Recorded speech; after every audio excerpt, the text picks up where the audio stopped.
You pray, you declare scripture, you try to stay strong, and yet you end the day exhausted, mentally drained, with the feeling that you're fighting but not moving forward. Have you noticed that the more you try to resist, the more it feels like something keeps pulling you back into the same thoughts, the same reactions, the same exhaustion? What if the problem isn't the intensity of the spiritual battle, but the way you've been fighting it? In this video, you'll understand why this war has been draining your energy, how it actually works, and what strategic mistake many Christians make without even realizing it. We're going to talk about the battle in the mind, about invisible resistance, and about how to move from spiritual survival mode into a position of real authority. You'll discover how to stop wasting strength and start fighting the right way. If you feel too tired to keep repeating the same cycle, if you sense that something is draining you from the inside, but you can't clearly identify what it is, then this video is for you. Stay until the end, because the key that can change your spiritual posture may be hidden in what you haven't yet recognized. You feel like you're fighting all the time. There's always someone to confront, something to respond to, a situation to fix. And without realizing it, you begin directing your energy toward people, circumstances, and events as if they were the true source of your exhaustion. The problem is that when you turn the external into your main target, your strength starts to dissipate quickly. The Bible has already made this clear, but we often read it without applying it. Ephesians 6:12 says, "For our struggle is not against flesh and blood, but against rulers, authorities." That means the visible conflict is rarely the root. People may be the stage, but they are not the real battlefield. When you personalize the war, you enter it emotionally, not strategically. Every time you react impulsively to someone, defending yourself, justifying yourself, trying to win an argument, you're fighting on the wrong level. Emotional reaction can look like spiritual strength, but in practice, it consumes mental energy and increases exhaustion. You end the day more tired, not because the battle was huge, but because it was misdirected. There's a difference between discerning what's happening and reacting to what's happening. Discernment preserves energy. Impulsive reaction drains it. When you identify people as enemies, you start spending strength trying to change external behavior, while the real war continues operating on another layer. External conflicts are almost always manifestations of something deeper: distorted thoughts, misinterpretations, unfiltered internal narratives. When these elements aren't addressed, any situation becomes a trigger. The issue isn't only what happened, the issue is what was activated inside you. When you fight the wrong target, you become reactive, and a reactive posture always puts you one step behind. Instead of acting with clarity, you respond under pressure. Instead of choosing your posture, you adapt to the impact of the environment. That creates a constant cycle of exhaustion. Many sincere Christians make this mistake without realizing it. They pray for God to change people, environments, and circumstances, but continue allowing their minds to be captured by irritation, offense, or the need for control. While the focus remains external, the interior remains vulnerable. When Paul says the struggle is not against flesh and blood, he is relocating the battlefield. He is saying, stop wasting energy trying to defeat people. The visible conflict is not the central issue. There is an invisible structure operating behind reactions and repetitive patterns. If you look at your recent exhaustion, you will probably notice that it's connected to interpersonal conflicts, accumulated tension, or ongoing frustrations. But the drain doesn't come only from what happened, it comes from the way you interpreted and responded to what happened. Misidentifying the battlefield produces wasted effort. It's like trying to put out smoke instead of looking for the source of the fire. You move constantly, but you don't address the root. That creates the feeling of constant struggle without real progress. As long as you keep reacting to what you see, you will continue being drained by what you don't see. The war does not begin in someone else's behavior.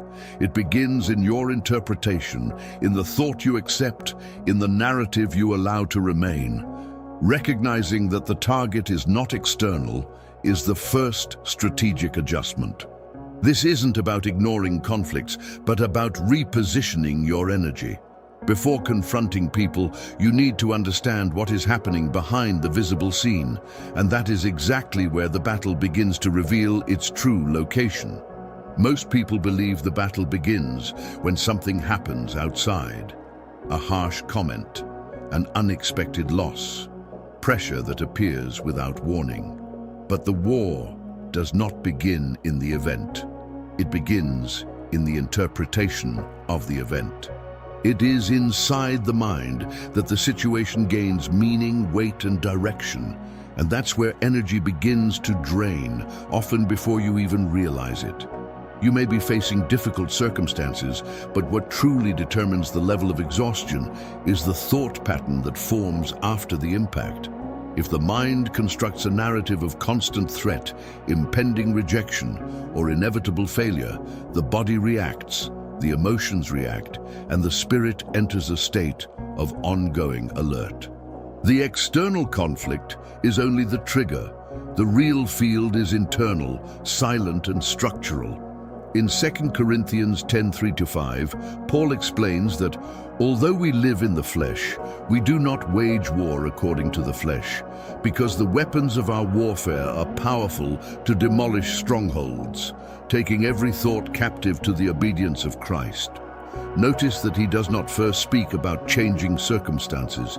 He speaks about thoughts. The word strongholds here does not describe something mystical floating in the air. It describes consolidated mental structures. Strongholds are thought patterns repeated until they become automatic. They are conclusions you accept as truth without deeply examining them. They are interpretations that over time stop being questioned and begin defining your perception of reality. When these patterns are not confronted, they stop being occasional thoughts and start governing your reactions to everything. Not every thought that enters your mind is neutral. Some thoughts build stability and clarity.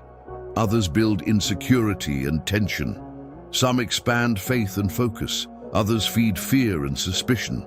When you do not filter what enters and what remains, the mind becomes vulnerable ground where any repeated idea can gain authority. Many times you pray intensely, but continue allowing the same thoughts to repeat hours later. You declare scripture in the morning, but by the afternoon, you're internally reinforcing the opposite narrative. This creates a silent conflict between verbal faith and ongoing thought patterns. And that internal conflict is deeply exhausting. Spiritual warfare in this sense is logical, not mystical. It involves patterns, repetition, and mental consolidation. The enemy does not need to create external chaos every day to weaken someone. He only needs to reinforce a negative thought until it becomes a permanent lens through which everything is interpreted. When a mind is unguarded, any situation becomes confirmation of what was already being believed internally.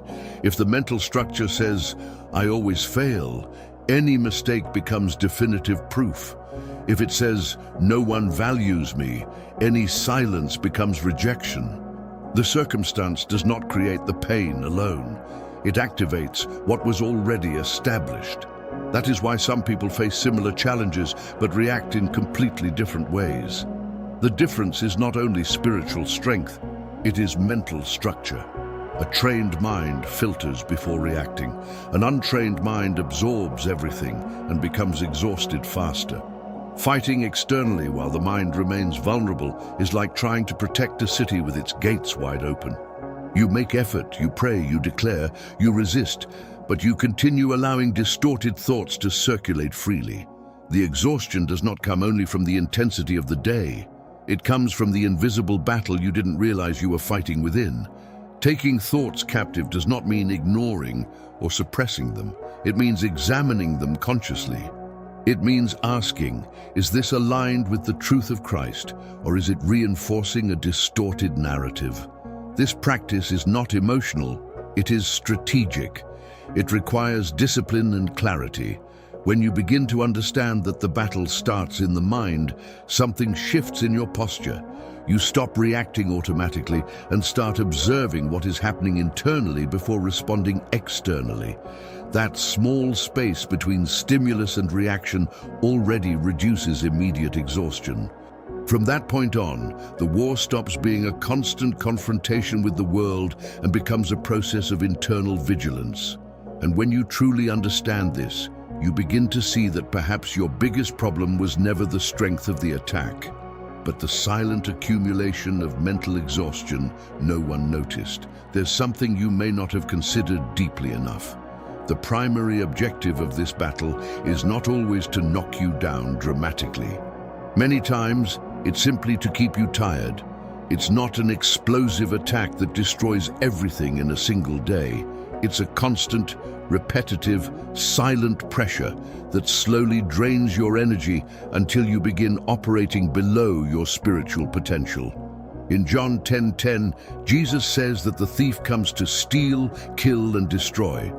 Most people associate that statement only with obvious losses or intense crises. But before visible destruction, there is invisible theft. Theft of focus, theft of peace, theft of clarity, and most of all, theft of mental stability. When your mind loses stability, everything else starts to fluctuate. Destruction requires concentrated force. Exhaustion requires consistency, and consistency is more dangerous because it often goes unnoticed. You don't wake up thinking you're under spiritual attack. You just notice you're more irritated than usual, more impatient, more sensitive to criticism, more drained at the end of the day. And it slowly starts to feel normal. Spiritual fatigue weakens discernment. When the mind is tired, your ability to evaluate thoughts decreases. Small situations begin to feel like bigger threats. Simple comments are interpreted as rejection.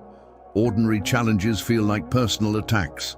Clarity diminishes and reactivity increases. An exhausted mind doesn't need to be convinced to abandon faith. It only needs to be kept in a state of continuous overload. Because when you're tired, you start accepting thoughts that in a healthy state you would immediately confront. The lower your energy, the weaker your filter becomes, and that opens space for distorted narratives to gain strength. This is the strategic point many people miss. The enemy doesn't need to create a sudden spiritual collapse. He can work through silent repetition, repetition of worry before you fall asleep, repetition of self-criticism after a mistake, repetition of constant comparison. Repetition creates familiarity, and familiarity lowers resistance. When you live in constant alert mode, your emotional system shifts into survival. In that state, you don't operate with strategic clarity. You react to relieve immediate pressure. And that continuous reaction keeps the cycle active. You pray for strength, but you continue allowing the pattern that consumes that strength to remain untouched. Constant exhaustion also creates a sense of stagnation. You put in effort, but you don't see proportional progress. You pray, but you don't feel rest. You try to reorganize your thoughts, but they seem to return to the same place. That generates silent frustration, and prolonged frustration begins to weaken your motivation. Notice how subtle this strategy is. It's not a frontal attack with clear evidence. It's cumulative. Every unexamined negative thought is a small leak. Every unfiltered worry is a small loss of energy. On its own, it seems insignificant, but over days and weeks, those leaks drain your emotional and spiritual reserves. The more drained you feel, the harder it becomes to maintain mental discipline. And the less mental discipline you have, the more distorted thoughts enter without resistance. This creates a self-feeding cycle. Fatigue reduces vigilance. Reduced vigilance increases infiltration. Increased infiltration produces more fatigue. Maybe you're not losing because your faith is weak.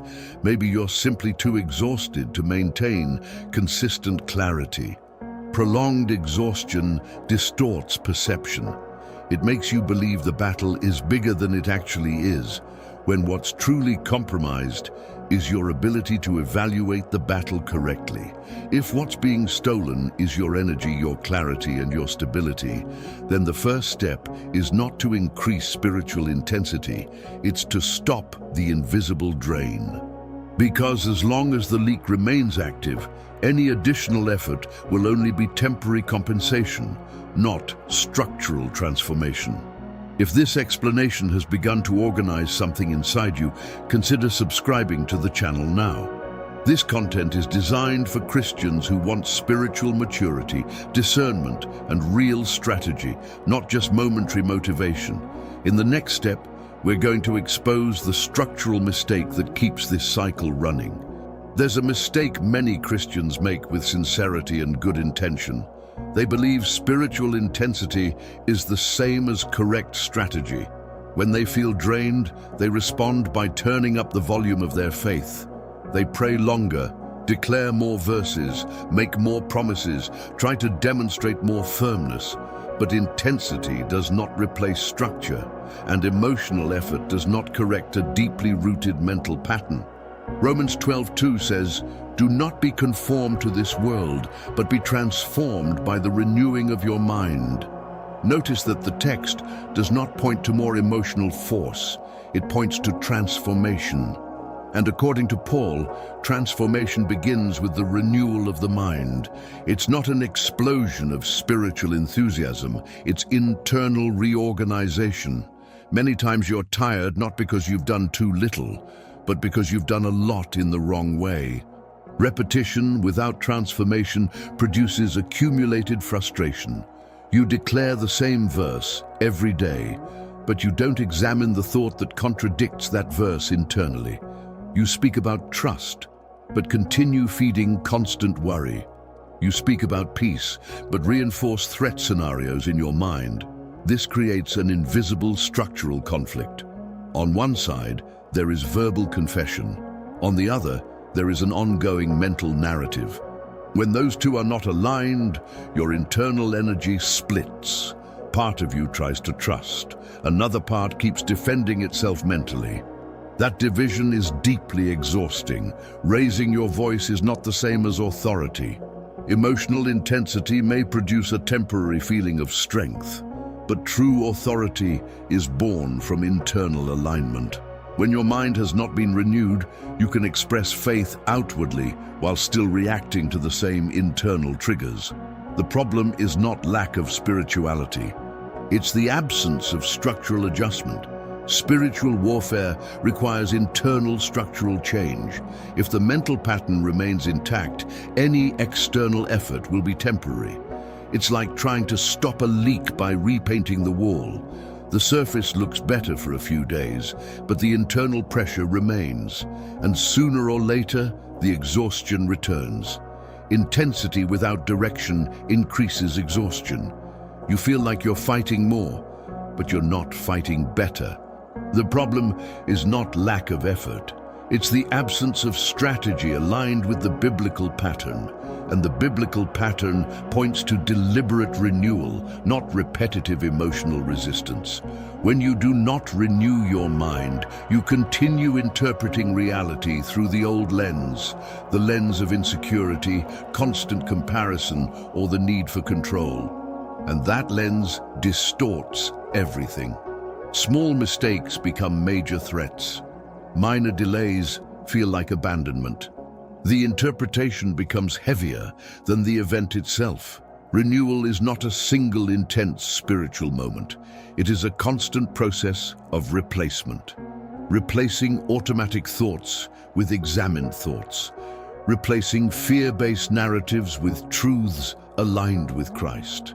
That requires mental discipline, not just emotion. Maybe your exhaustion is coming from trying to compensate for fragile structure with emotional force. You try to stay strong externally, but you don't review what is sustaining your reactions internally.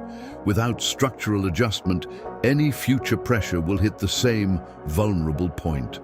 Renewing the mind means altering the system through which you interpret life. It means creating a conscious pause between stimulus and reaction. It means asking before accepting, is this aligned with truth, or is it just an old pattern being activated? This practice drastically reduces exhaustion because it eliminates unnecessary internal conflict. When the mind begins to be renewed, automatic reactions lose intensity. You start to realize that many battles were sustained by repetitive patterns, not extraordinary attacks. That brings clarity, and clarity reduces the internal drama that consumes your energy. If this kind of clarity is resonating with you, subscribe to the channel now. The goal here is not to create momentary intensity, but to form spiritual maturity, discernment, and practical strategy so you can win without wearing yourself out. The next step will deepen this structure even further. Before we move on, hold on to this. Increasing intensity without changing structure only accelerates exhaustion.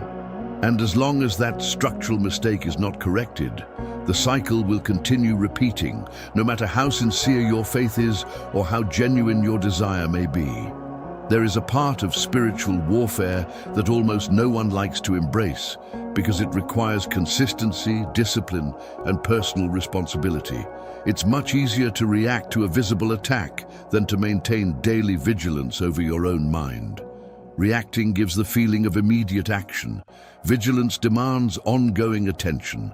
But without vigilance, any structural adjustment begins to dissolve over time. In 1 Peter 5:8-9 it says, "Be sober and vigilant. Your adversary the devil walks around like a roaring lion, seeking someone to devour. Resist him, firm in the faith." Notice the order carefully. Before speaking about resistance, Peter speaks about sobriety and vigilance. That reveals that effective resistance is born from mental stability, not momentary intensity. Sobriety means emotional clarity and rational lucidity. It means not operating on emotional autopilot. When you lose sobriety, you begin reacting impulsively, and impulsiveness consumes energy quickly. An impulsive mind accepts thoughts without examining them. A sober mind pauses, filters, and decides. Distraction opens silent gaps. You may be busy, productive, even involved in spiritual activities, yet mentally scattered. Scattered thinking reduces perception. And when perception decreases, patterns begin to form without you noticing. The battle doesn't need to be intense when there is negligence. Mental negligence creates internal leaks. Small permissions, small justifications, small unchallenged thoughts, a comparison here, a suspicion there, self-criticism repeated several times throughout the day. Individually, they seem insignificant, but accumulated, they build an internal atmosphere of ongoing tension. Vigilance is not spiritual paranoia. It's not living suspicious of everything or seeing attack in every detail. It's living aware of what you allow to remain in your mind. It's noticing when a thought is repeating more than it should. It's identifying when an emotion begins gaining strength before it becomes dominant. Resisting firmly in the faith does not mean reacting with spiritual aggression. It means maintaining stable internal position. When you are firm, you are not easily displaced by comments, circumstances, or unexpected pressures. Stability reduces exhaustion because it eliminates unnecessary emotional swings. Many Christians desire spiritual authority but avoid mental discipline. They want stability but do not practice daily vigilance. The truth is that spiritual authority is not built in isolated moments of intensity, but in quiet consistency of internal positioning. Authority is born from continuous coherence. If you observe your most exhausting days, you will likely find a pattern of lack of vigilance. Thoughts started small and were not interrupted. Emotions began subtly and were not examined. By the time you noticed, you were already emotionally involved. Vigilance is strategic anticipation.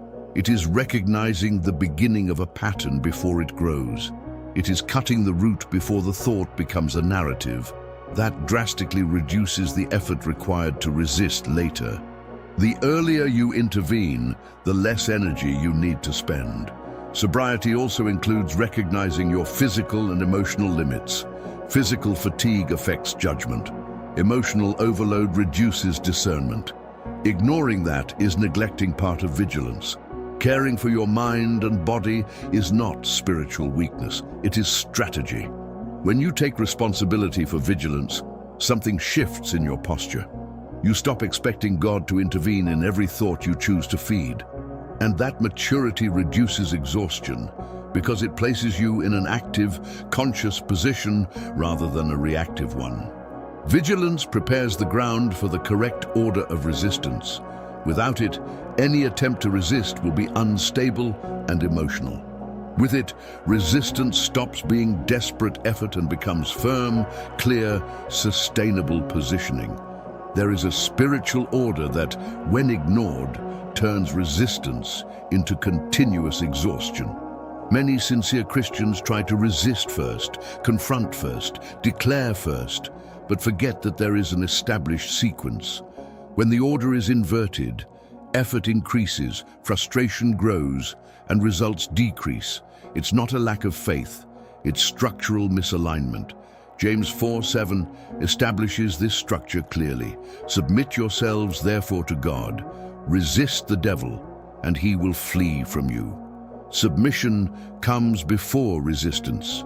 Alignment precedes confrontation. This is not just a theological detail for study, it is a functional strategy.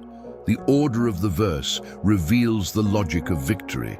Submission is not passivity, and it is not weakness. It is deliberate internal adjustment. It is recognizing that your mind must be aligned with truth before you attempt to confront any thought or external influence. Resisting without submission is trying to fight with your own emotional strength, still disorganized. When you try to resist before aligning your mind, you react impulsively. You confront symptoms without reviewing what is sustaining those symptoms internally. You declare peace, but still interpret everything through the lens of threat. You declare confidence, but maintain a narrative of insecurity. That generates exhaustion. Submission is conscious internal positioning. It is saying, before I react, I need to align my interpretation. It is adjusting the lens before responding to pressure. When that alignment happens, resistance stops being intense effort and becomes a natural consequence of the new posture. Many attempt to resist negative thoughts simply by declaring opposite statements, but remain emotionally connected to the old narrative. That creates unstable resistance. The mind has not been reorganized, it has only been temporarily silenced. And suppressed thoughts tend to return stronger when they are not transformed. Spiritual authority flows from alignment, not volume. When you are aligned with truth, you don't need to prove strength. Internal stability already produces firmness. You don't react with emotional urgency. You respond with calm conviction. That completely changes the level of confrontation. The correct order reduces effort because it eliminates internal conflict. If you are submitted, that is aligned, your mind does not argue with truth. It cooperates with it.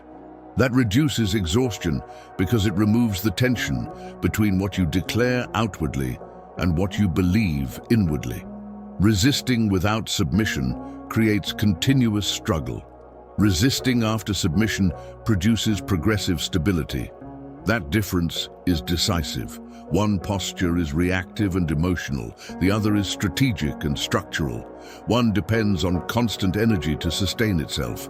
The other depends on consolidated conviction. When the order is respected, something changes in the dynamics of the battle. You no longer react impulsively or try to compensate for insecurity with intensity. You respond from positioning, and positioning reduces vulnerability because it strengthens the foundation before the confrontation. Part of your exhaustion may come precisely from reversing this order.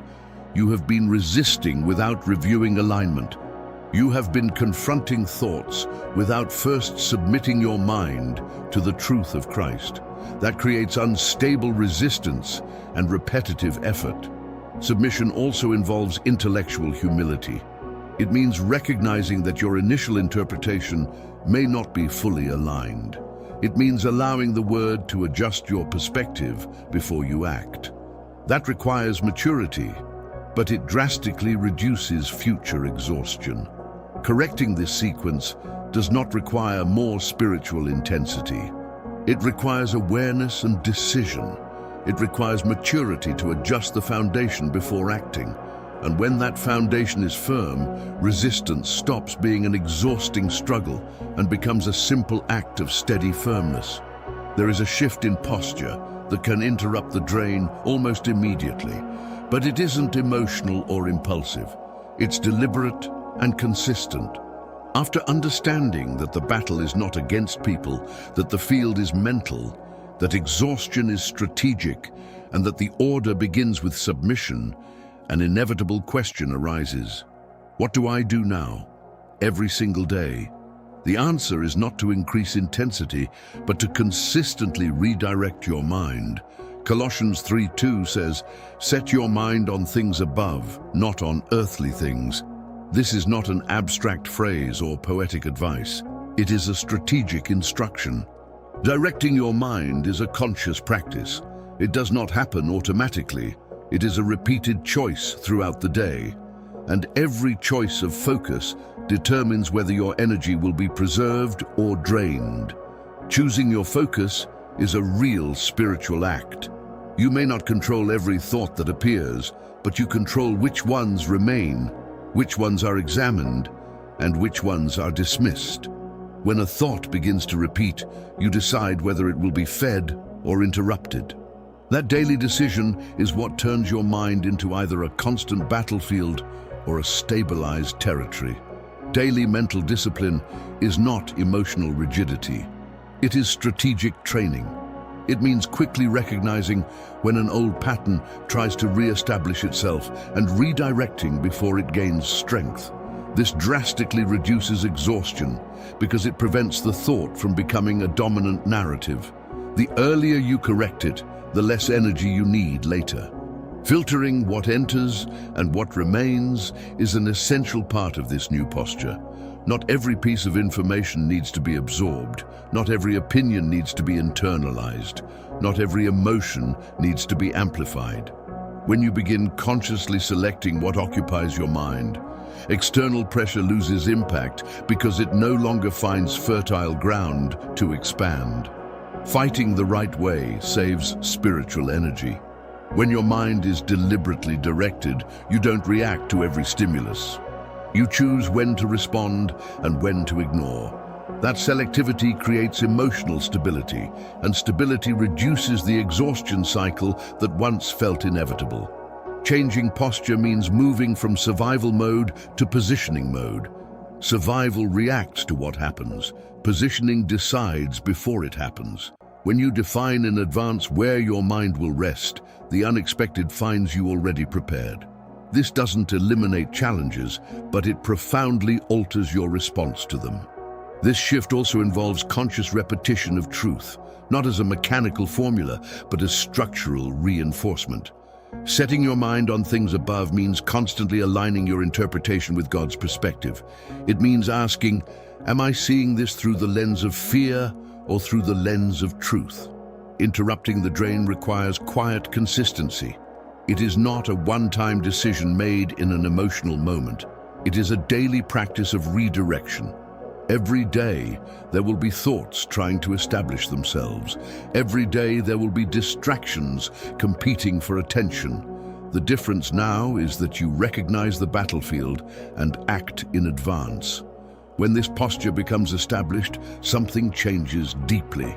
The circumstance may be the same, but the interpretation is different. And a different interpretation preserves energy. What once drained you begins to lose strength because it no longer finds the same mental pattern to lean on. This change is not dramatic, but it is powerful. It does not depend on constant emotional intensity, but on consistent alignment. And when alignment becomes a habit, the war stops being exhausting and becomes manageable. If this content has helped you reorganize your thinking and see the battle with greater clarity, subscribe to the channel now. The focus here is to form spiritual maturity, discernment, and practical authority so that you don't just resist, you remain stable. In the end, the battle is not won by the volume of your reaction, but by the direction of your mind. When you deliberately decide where it will rest, exhaustion begins to lose its power, and what once felt like an endless war becomes a conscious process of continuous positioning. If you've made it this far, you've probably realized that your greatest problem was never the intensity of the battle, but the way you were fighting. You weren't being defeated because of a lack of faith. You were being drained by misalignment. The war felt constant because the field was misidentified and the strategy was inverted. Today you understood that the battle is not against people, not against circumstances. Ephesians made it clear that the visible conflict is not the root. When you personalize the war, you exhaust yourself emotionally. When you shift the focus to the correct level, energy begins to be preserved. You also saw that the primary field is the mind. Strongholds are not only external forces, they are internal structures consolidated by repetition. Unexamined thoughts become narratives, repeated narratives become identity, and misaligned identity sustains ongoing exhaustion. You recognize that exhaustion itself can be a silent strategy. The goal is not always to destroy you at once. Often it is to keep you tired enough to reduce discernment, clarity, and discipline. Prolonged fatigue alters perception, lowers your filter, and increases reactivity. You understood that intensity does not replace structure. Romans pointed to renewal of the mind, not increased spiritual volume. Repeating without transforming creates frustration. Declaring without aligning creates internal conflict. Authority is born from coherence, not emotional intensity. You also learned that vigilance is essential in this war. Sobriety protects energy. Distraction opens gaps. Mental negligence creates silent leaks. Effective resistance begins with clarity, not impulsiveness. And above all, it became clear that there is an order. Submission precedes resistance. Alignment comes before confrontation. When the mind is adjusted, resistance stops being constant effort and becomes the natural consequence of internal position. Finally, you saw that changing posture means deliberately redirecting your mind. Setting your mind on things above is not spiritual abstraction. It is practical decision. It is filtering, choosing, interrupting old patterns, and consolidating new ones. That is what stops the drain. Spiritual warfare does not have to be an endless cycle of exhaustion. When the field is identified, the order is respected, and the mind is directed, exhaustion gives way to clarity, and clarity reduces fear. Clarity reduces internal drama. Clarity restores authority. Authority is not shouting louder. It is remaining stable. It is not proving strength. It is maintaining alignment. It is not reacting to every stimulus. It is choosing where your mind will rest. If this message has brought clarity and structure to the way you fight, subscribe to the channel now. The goal here is to build spiritual maturity, discernment, and practical strategy, so you can live with stability, not just survive in cycles of exhaustion. You may still face battles, but now you know where they begin, how they operate, and what the correct sequence is. And when the strategy changes, the outcome inevitably begins to change as well.